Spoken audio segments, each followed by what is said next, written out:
안녕하세요, 이시안입니다. 작가님 안녕하세요. 안녕하세요. 작가님 개인적으로는 등장인물 중에 가장 좀 공감이 아. 간다거나 아니면 마음이 좀 짠해지는 캐릭터 이런 게 혹시 있으실까요? 아무래도 있죠. 물론 당연히 음, 정이 제일 많이 가는 캐릭터는 백강혁인데 네. 주인공을 제외하고 음. 보면은 저를 투영했던 한유림한테 제일 아, 감정이 많이 이입이 되는 편입니다. 네. 왜냐면 이 사람이 원래 출세지향적인 사람이고 실제로 그 조직 안에서 성공을 했어요. 그리고 그걸 위해서 뭐 기조실장이나 원장님한테 아부도 많이 하고, 예를 들어서 기조실장님 집에서 김장을 한다. 그럼 본인이 가서 실제로 그 돕고, 뭐 운전도 공항까지 뭐 모셔다 주고, 뭐 골프장에 모셔다 주고 이런 식의 노력을 많이 했는데, 그래서 그 결과로 나름대로 성과를 거두었는데 백강혁 한 사람 때문에 순식간에 인생이 탁 바뀌어버리잖아요.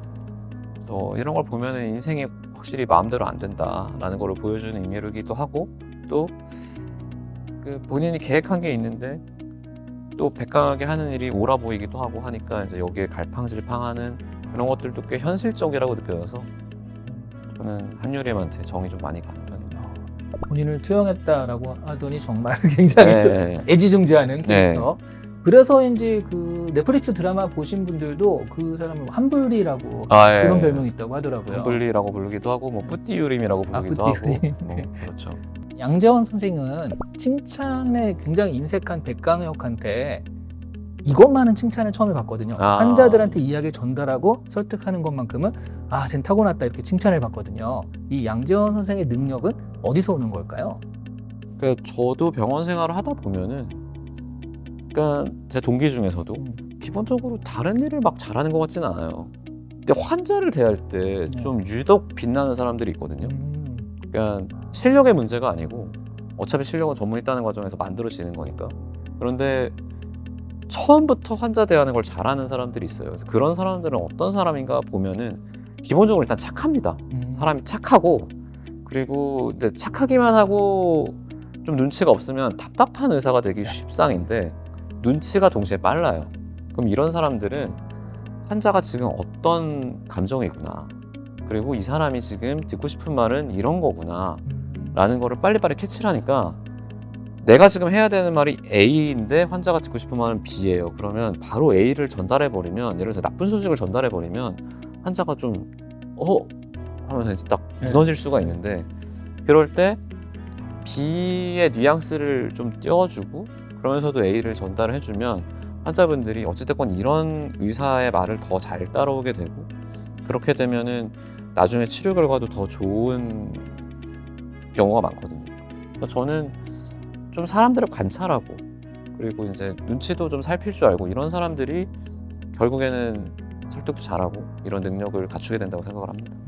공감을 잘하는 인물이기도 하고, 네. 예전에 제가 어디서 봤는데 그러니까 사람들이 명의라고 느끼는 기준이 보니까 한 60% 이상이요. 그러니까 실제로 뭐 수술 실력이 좋다가 아니라 설명을 잘해주는 의사를 명의라고 느낀다고 하더라고요.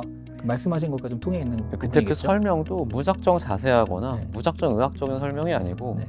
사실은 환자분들은 의료인이 아니기 때문에 주관적으로 느낄 때 내가 좀 듣고 싶었던 부분, 좀 가려웠던 부분을 이렇게 긁어주면서 설명해주는 분을 되게 좋아하시는 것 같아요.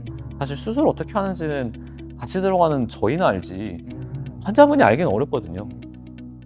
백강혁은 전 처음에 나올 때 되게 좀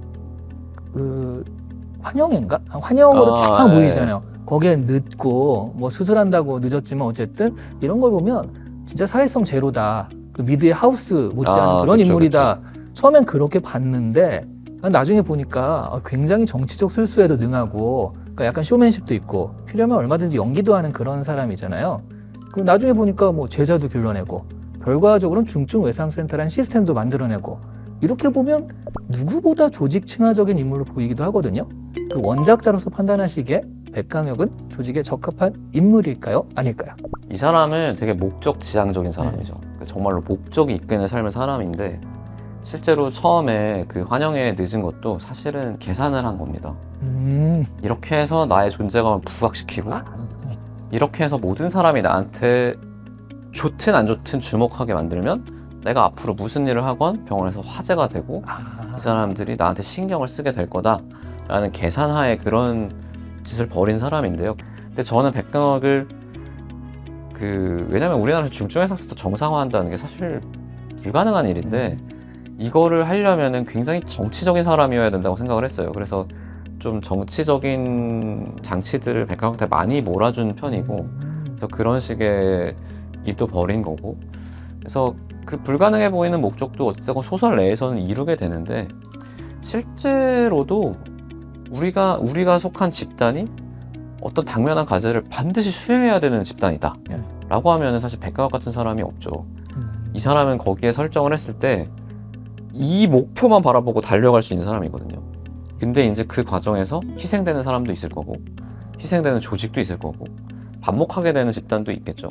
그러니까 이 회사가 정말 영속적인 어떤 목적을 가지고 있을 때 백강혁을 단기적으로 쓸 수 있겠지만 장기적으로 가려면 조금 더 컨트롤 해야 될 거예요. 네. 왜냐면 이 사람이 불필요한 갈등, 그러니까 지금은 목표를 바로 달성해서 너무 좋은데, 사실은 회사의 목표라는 거는 달성하고 나면은 바로 과거가 되고 다시 다른 목표가 오기 마련인데, 백강혁만 계속 쓰게 되면 그런 문제가 있겠죠. 그리고 또 백강혁이 아까도 말씀드렸지만 직급이 낮아서 이제 남의 말을 들어야 되는 상황이면 위에선 곤란하겠죠. 왜냐면 이 사람은 조직에 돌아가는 생리를 빨리 파악을 하고 부족한 면을 캐치하고 또 선배보다 잘나는 능력도 있는데 이걸 참지 않잖아요. 대부분의 사람들은 아씨 이건 아닌 것 같지만 큰 문제 아니니까 어쨌든 따라주자, 내가 저 위치에 갔을 때 바꾸자라는 생각을 할 수 있는데, 이 사람은 그걸 참지 않으니까 갈등을 일으킬 수 있겠죠. 그래서 윗사람으로는 굉장히 적합할 수도 있는데 밑에 사람으로 있을 때는 좀 어려운 사람일 수 있고, 또 위에 있을 때도 양재원처럼 분위기를 좀 부드럽게 해주는 사람이 있어야 되고, 또 서하나처럼 이 사람이 너무나 거대한 갈등을 일으키려고 할 때 좀 딱 말릴 수 있는 그런 참모진?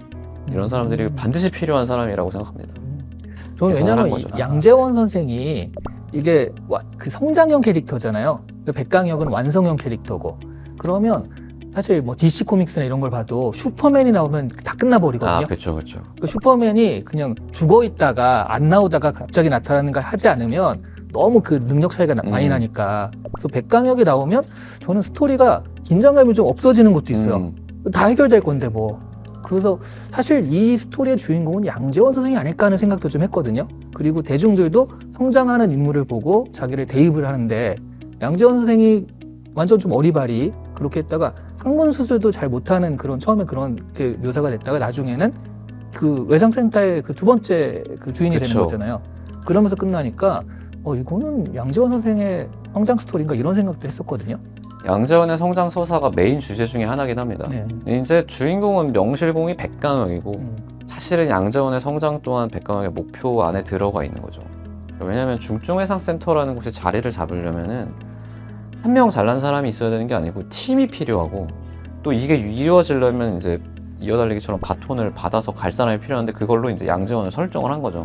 말씀하신 것처럼 양재원이 이제 투탑의 주인공이긴 해요. 약간 밑에 있긴 하지만 서브 주인공으로서 역할을 하고, 저는 작품이 성공할 때 그 백강혁만 계속 나오면은 정말로 그게 긴장도가 점점 떨어질 수밖에 없는데, 아무리 극한 상황을 내가 대입을 하더라도 백강혁은 해결할 거니까. 근데 그때 양재원이 있으면 어떻게 될지 모르니까. 그리고 양재원이 처음 이걸 못했다가 어떠하고 저렇게 되고 하면은 독자들이 되게 그거에 대해서 희열을 느낄 수 있잖아요. 네. 그래서 그거는 사실 소설적인 장치로서 설정을 해서 집어넣은 부분이 있습니다.